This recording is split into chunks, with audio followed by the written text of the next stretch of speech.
ஏட்டி, இப்படி ஒரு வேப்ப மரத்து காத்து இவ்வளவு கட்டில போட்டு வெளியில உட்கார்ற இந்த சௌரியம் எல்லாம் நம்ம பட்டணத்துல கிடைக்க மாட்டேங்குது. நம்ம கஷ்டம் எல்லாம் நம்ம பிள்ளைகளுக்கு புரிய மாட்டேங்குது. பேசாம நம்ம இங்கேயே இருந்துருவோம் மாட்டி. ஏன் மனுஷா, இதெல்லாம் தெரியாம இல்லையா? நம்ம போனதே எதுக்காக போனோம்? நம்ம பேர பிள்ளைகளை பார்த்துக்கணும் தானே போனோம். இப்போ அந்த பிள்ளைகளை அங்கே தனியாக விட்டுட்டு நம்ம வந்துட்டோம்னா அவங்க எல்லாம் வேலைக்கு போயிடுறாங்க. பிள்ளைகளை அப்புறம் யார் பார்த்துக்குவா? தாத்தா, பம்பு செட்டில் குளிச்சது ரொம்ப ஜாலியாக இருந்துச்சு தாத்தா. இது மாதிரி நாங்கள் இதுக்கு முன்னே அனுபவிச்சதே இல்லை. அவ்வளோ சந்தோஷமா இருந்துச்சு தாத்தா. டேய் அருந்த வாளு, இதுக்கெல்லாம் உன் அப்பே ஒத்துக்க மாட்டான். சரி டீ, நீங்க ரெண்டு பேரும் வந்துட்டீங்க, மற்ற பிள்ளைகள் எல்லாம் எங்க காணோம்? நாங்க முன்னாடியே வந்துட்டோம், அவங்க எல்லாம் பின்னாடி வந்துட்டு இருக்காங்க பாட்டி.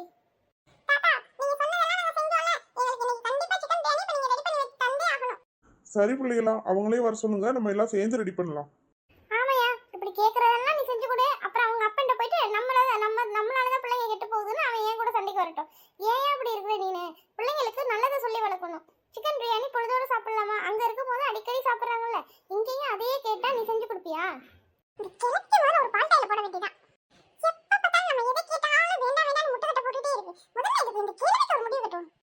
இப்போ உங்க எல்லாருக்கும் ஆளுக்கு ஒரு வேலை தருவேன், அதை நீங்க எல்லாரும் செய்யணும். அப்படிதான் நம்ம சேர்ந்து சீக்கிரமா சாப்பாடு முடிக்க முடியும். உங்களுக்கு என்ன வேலை தரப்போறேன் தெரியுமா? வெங்காயம் தக்காளி எல்லாம் கட் பண்ணி தருவீங்களா?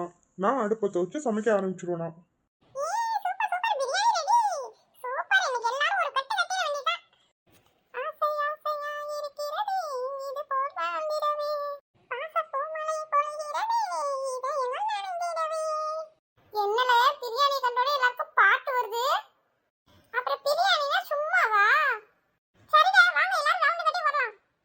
ஒருத்தருக்கு ஒருத்தர் சண்டை போடாம சாப்பிடணும். எல்லாருக்கும் இருக்கு பிரியாணி, சரியா? சரி, இங்க வந்து இந்த பிள்ளைகள் எம்பிட்டு சந்தோஷமா இருக்காங்க. இந்த சந்தோஷம் அங்கே இருக்க மாட்டேங்குது இந்த பிள்ளைகளுக்கு. நம்ம மைண்ட சொல்லி பார்ப்போம். பேசாம கிராமத்துக்கே பிள்ளைகளை மாத்தி கூட்டிட்டு வந்துடலான்டான்னு கேட்டு பார்ப்போம்.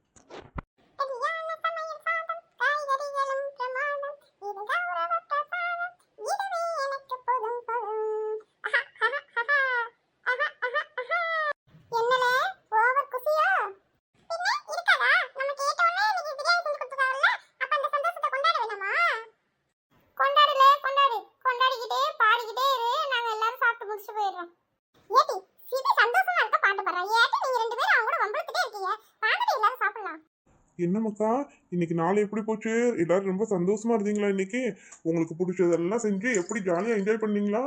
தாத்தா, இந்த நாளை நான் மறக்கவே மாட்டேன் தாத்தா. ரொம்ப ஜாலியா என்ஜாய் பண்ணேன் தாத்தா. அதோட பம்பு செட்ல குளிச்சது தான் செம்ம ஹைலைட். நான் ஊருக்கு போய் ஸ்கூல் திறந்தது என் ஃப்ரெண்ட்ஸ் எல்லார்கிட்டயும் சொல்லி வெறுப்பேத்துவேனே. இந்த மாதிரி ஒரு ஜாலியான அனுபவத்தை நான் எல்லார்கிட்டயும் பகிர்ந்துக்குவேன். தாத்தா, இந்த வேப்ப மரத்து காத்து, இந்த கட்டில்ல உட்கார்ந்துருக்க எல்லாம் ரொம்ப ஜாலியா இருக்கு தாத்தா. இது மாதிரி நம்ம ஊர்ல எல்லாம் இருக்க முடியாதுல்ல.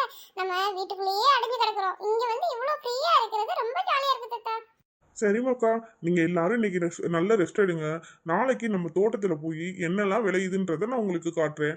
அதை பத்தி நான் விவரங்களை எல்லாத்தையும் உங்களுக்கு நான் சொல்றேன், சரியா?